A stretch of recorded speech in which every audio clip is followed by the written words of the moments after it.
Hello friends, मेरा नाम doctor Shakti Singh है और मैं डॉक्टर शक्ति सिंह क्लासेस के नाम से अपनी क्लास संचालित कर रहा हूं। और दूसरी बात, अभी परसों शिक्षा विज्ञान का पेपर है डीडी यूनिवर्सिटी के बीएड फर्स्ट ईयर का फर्स्ट सेमेस्टर का।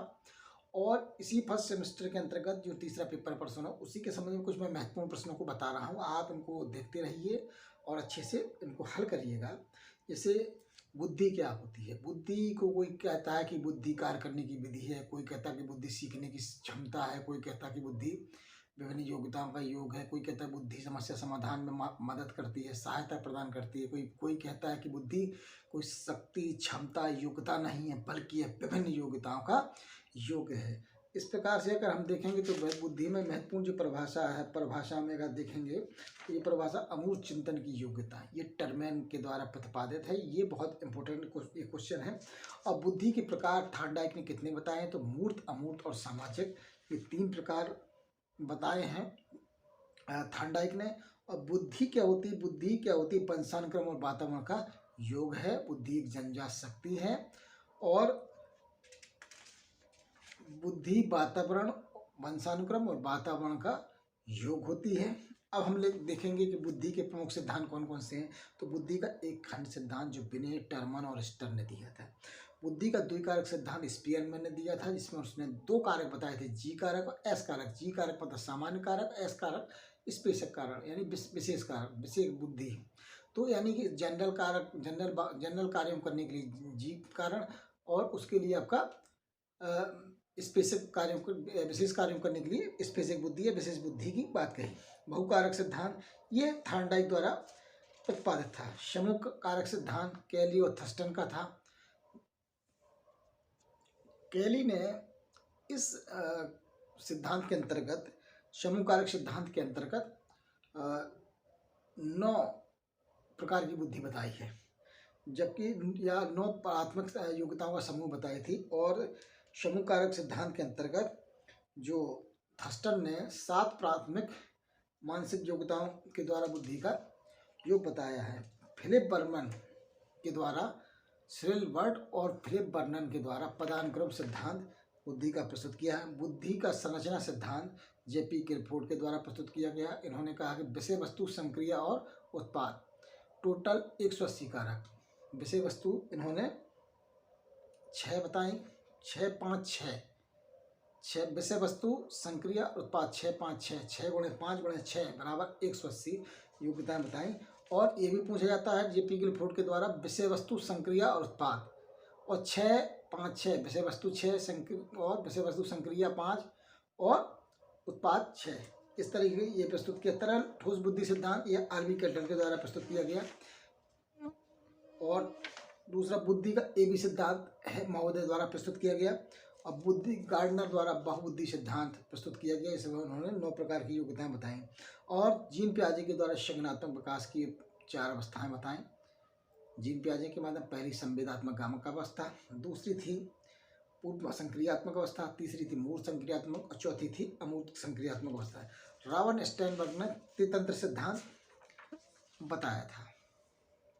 बैचलर वैल्यू परीक्षण में बैचलर द्वारा एक परीक्षण बनाया गया था, जिसमें शाब्दिक 6 शाब्दिक परीक्षण और 5 निष्पादन परीक्षण को मिलाकर बैचलर वैल्यू प्रौढ़ बुद्धि परीक्षण बनाया गया था। ये परीक्षण 1955 में बनाया गया था डेविड बैचलर के द्वारा।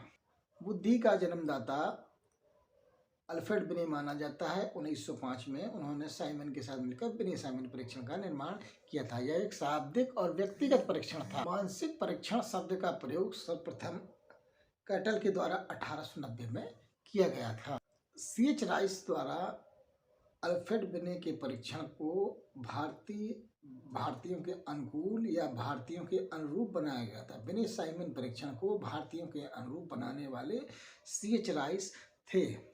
मानसिक आयु का जो कॉन्सेप्ट था, इसको देने वाले अल्फ्रेड बिने थे, जबकि बुद्धि लब्धि को विषय में बताने वाले स्टन और कोहेलमान थे। परंतु इसका प्रयोग करने का श्रेय टर्मैन को जाता है। और टर्मैन ने ही बुद्धि लब्धि का जो फार्मूला बताया था, मानसिक आयु बटे वास्तविक आयु गुणे 100, और टर्मिन ने ही तालिका प्रस्तुत की थी। इस तालिका में 140 से अधिक प्रतिभाशाली, 120 से 40 की तक प्रखर बुद्धि और 110 से 120 तीव्र बुद्धि, 90 से 110 सामान्य बुद्धि और मंद बुद्धि थे। 80 से 90 के मध्य थे वो मंद बुद्धि और उससे कम अल्प बुद्धि, फिर 70 से कम जड़ बुद्धि आदि बुद्धि थे। ये बुद्धि का वर्गीकरण भी आपको पढ़ना बहुत ही महत्व। बुद्धि परीक्षण भी दो प्रकार के होते थे प्रशासन की दृष्टि से, दो प्रकार, व्यक्तिगत बुद्धि परीक्षण और सामाजिक बुद्धि परीक्षण। व्यक्तिगत बुद्धि परीक्षण में केवल एक व्यक्ति देता था और सामूहिक बुद्धि परीक्षण में कई व्यक्ति एक साथ मतलब परीक्षा देते थे। दूसरा था जो प्रस्तुतिकरण के आधार पर, बुद्धि परीक्षण को प्रस्तुतिकरण के आधार पर दो भागों में, शाब्दिक बुद्धि परीक्षण और अशाब्दिक बुद्धि परीक्षण। और जो शाब्दिक बुद्धि परीक्षण ये पढ़े लिखों के लिए था, जबकि अशाब्दिक बुद्धि पर अशिक्षित लोगों के लिए था। संस्कृति मुक्त परीक्षण आरबी केटल द्वारा प्रस्तुत किया गया था, जबकि रेवेन्स प्रोग्रेसिव मैट्रिक्स जेसी रेवेन के द्वारा प्रतिपादित था। यह एक कागज पेंसिल परीक्षण या परफॉर्मेंस टेस्ट है। ये इसमें परफॉर्मेंस के माध्यम से बुद्धि का परीक्षण किया जाता था। निष्पादन परीक्षण है रेवेन प्रोग्रेसिव, ये बहुत मशहूर है और अक्सर एग्जाम में पूछा जाता है रेवेन्स का। और संस्कृति मुक्त परीक्षण आरबी केटल साइमन परीक्षण अल्फ्रेड बिने और साइमन द्वारा 1905 में बनाया गया था। आर्मी अल्फा टेस्ट और आर्मी बीटा टेस्ट, ये टेस्ट आर्थर एस ओटिस द्वारा बनाए गए थे। इसके अलावा कुछ ऐसे प्रश्न जो पूछे जाते हैं कि बिने साइमन परीक्षण एक व्यक्तिगत शाब्दिक परीक्षण था और पोर्टियस भूल भुलैया परीक्षण एक व्यक्तिगत अशाब्दिक परीक्षण था। जलोटा, टंडन और मेहता के जो टेस्ट थे ये सामूहिक और शाब्दिक परीक्षण थे। आर्मी अल्फा परीक्षण सामूहिक शाब्दिक परीक्षण था। बीटा परीक्षण सामूहिक अशाब्दिक परीक्षण था। रेवेन प्रोग्रेसिव मैट्रिक्स ये व्यक्तिगत अशाब्दिक परीक्षण था, इसे कागज कलम परीक्षण भी कहते हैं। भाटिया का परीक्षण एक व्यक्तिगत अशाब्दिक परीक्षण था, इसे निष्पादन परीक्षण भी कहते हैं। और सेना सामान्य वर्गीकरण टेस्ट भी सामूहिक शाब्दिक परीक्षण था। ये कुछ महत्वपूर्ण प्रश्न हैं जो अक्सर बुद्धि परीक्षण से संबंधित पूछे जाते हैं कि आखिरकार बुद्धि परीक्षण कैसे किस रूप में थे। पोर्टियस भूल भुलैया परीक्षण पोर्टियस द्वारा प्रस्तुत किया गया था और आर पेटेंटर तथा डी पैटरसन ने पेटरसन स्किल ऑफ परफॉर्मेंस की चर्चा की थी। और C.H. राइस, मैंने आपको बताया कि C.H. राइस ने ही अल्फ्रेड जो बिने द्वारा बिने साइमन परीक्षण 1905 में बनाया गया था। ये फ्रांस के बच्चों के अनुकूल था। इसको भारतीय बच्चों के अनुकूल बनाने का श्रेय C.H. राइस को है। बुद्धि लब्धि का जो फार्मूला होता है वो मानसिक आयु बटे वास्तविक आयु गुणा 100 होता है। और एक चीज़ और आपको बता दें कि बुद्धि अधिकतम 16 वर्ष की आयु के पश्चात, हमारी जो IQ है वो 16 वर्ष की आयु के बाद पश्चात उसमें कोई परिवर्तन नहीं होता है, अर्थात जो भी फार्मूला होता है वो 16 वर्ष की आयु तक ही चलता है। इसके पश्चात इसका कोई बहुत मतलब नहीं रह जाता। बुद्धि की प्रकृति और विशेषताओं के संबंध में कुछ मतलब है कि बुद्धि जन्मजात शक्ति है, यानी हमको जन्म से प्राप्त होती है। बुद्धि का उचित विकास पर्यावरण पर निर्भर करता है। बुद्धि का अधिकतम विकास 20 वर्ष की आयु में हो जाता है और बुद्धि में वृद्धि योग क्रियाओं के माध्यम से बुद्धि में वृद्धि की जाती है। और लिंग भेद का बुद्धि पर कोई प्रभाव नहीं पड़ता, मतलब चाहे लड़का हो चाहे लड़की हो, उसकी बुद्धि एक समान होती है।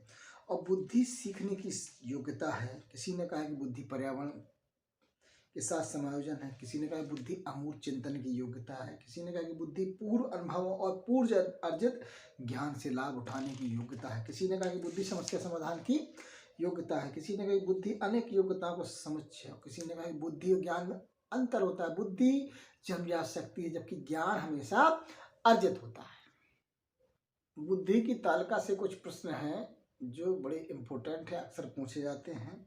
हालांकि मैंने अभी बताए थे लेकिन फिर से मैं उन्हें रिपीट करूंगा। 140 से अधिक जो होती है बच्चे वो प्रतिभाशाली बच्चे कहलाते हैं। 120 से 139 के जो मध्य बच्चे होते हैं प्रखर बुद्धि कहलाते हैं। 110 से 119 तक के बच्चे उत्कृष्ट बुद्धि के कहलाते हैं। 90 से 110 के बच्चे होते हैं वो सामान्य बुद्धि के, और मंद बुद्धि के बालक 80 से 90 के बीच में होते हैं, और 70 से 79 के बीच में निर्मल बुद्धि कहलाते हैं, और 50 से 70 के बीच में होते हैं मूर्ख बच्चे कहलाते हैं। 25 से 49 के बीच में होते हैं मूढ़ बुद्धि, और जो 0 से 24 के मध्य होते हैं या जड़ बुद्धि या इडियट कहलाते हैं।